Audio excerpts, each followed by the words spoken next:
We go through this every year. You know perfectly well what holiday it is. Okay. Happy Halloween, everybody. Whoopee. Row 18, plot 20. Hey everybody, welcome to Now It's Dark. I'm Jim. I have a new movie for you called The Jester. It's a 2023 film, 1 hour and 30 minutes. And it is a dread film. And it was okay. I liked what they were trying to do. It's tagged as a horror mystery thriller. I think that they were being a little ambitious with the story. It seemed like they were trying to play off a couple of different other recent movies. The Jester himself kind of gives off a vibe of the main character, the Ethan Hawke from Black Phone, with a little, alterations to the look a little bit. And then the Jester himself at times seems to be trying to be Art the Clown from the Terrifier movies. But this movie is about a malevolent being known as the Jester terrorizes the inhabitants of a small town on Halloween night, including two estranged sisters who must come together to find a way to defeat the evil entity. Directed by and also written by Colin Krawchuk, and Michael Sheffield also helped with some of the writing. The stars are Ken Arnold as Pastor Lewis. There's a lot of people with no pictures, so I'm trying to determine who's who. And the Jester actually doesn't even look as though they have a credit. So I don't know what the thing is on that. This is going to go all over the place for you. Again, I think I liked where the basic story was coming from. I do get overwhelmed when movies spend a lot of time building the relationship issues between family members.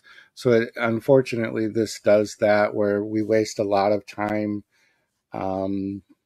explaining why the sisters don't like each other. And like I've said in previous reviews of other movies that have done that, like we get it if we see like one scene or two, or we get like a narration of why sisters aren't getting along. We get it. We've all probably dealt with family issues where we haven't gotten along with somebody, but they have to bond over the death of their father, and so again, the tension between the sisters is kind of crammed down our throats.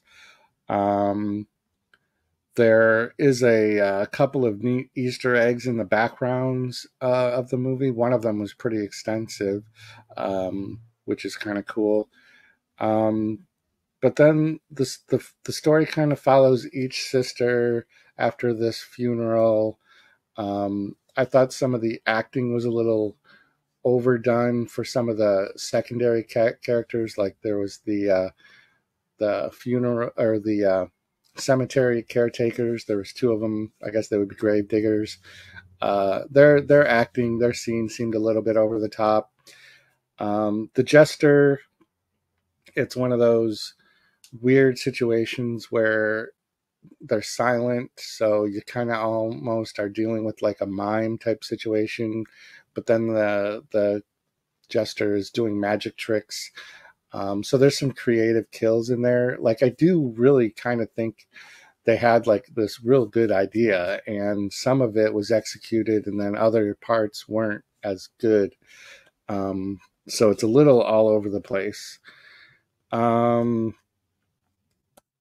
Yeah, there's definitely some cringy moments. There is a twist at the end, though, that was kind of interesting. I didn't necessarily see it coming because I was engaged in the movie. Like I didn't like get up and go. Sometimes when I'm just like not feeling a movie, I'll pause it and walk away for a couple of minutes and go, eat or take a poop, and then come back to the movie and try to kind of look at it again with fresh eyes. I didn't need to do that with this one, so it's not like horrible. It definitely has a Halloween feel. Like we see trick-or-treaters. There's kind of some fun interaction between some younger trick-or-treaters and the Jester. And there's like Halloween decorations up. So I do appreciate that they didn't just say it was set on Halloween, but you can also see that it was. For me personally, that makes a difference. But again, other than some secondary characters having some acting that was a little over the top, even the father wasn't like on the same par as the daughters, the two sisters. And then the Jester twist at the end is kind of different. So it is definitely not like a horrible movie.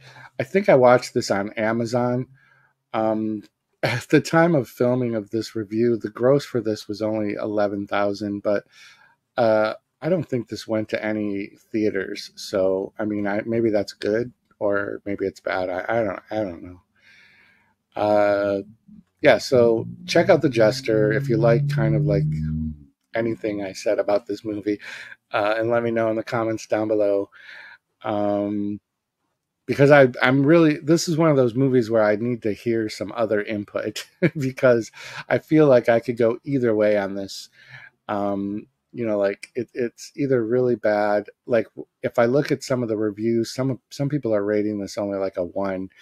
And I think it's way better than a 1, but I definitely wouldn't put it up there at like a 7 or an 8. So it's got the 4.7 star rating on IMDb right now. I think that's probably pretty fair. I would round it up to a 5. It's definitely not the worst movie I've seen this year. Exorcist. But yeah, that's going to do it for this review of The Jester 2023. I think this came out on October 3rd, so it's real new, actually. It's this month new. So if you're looking for a fresh new Halloween movie that takes place on actually Halloween, check out The Jester and let me know in the comments down below. Happy Halloween shenanigans.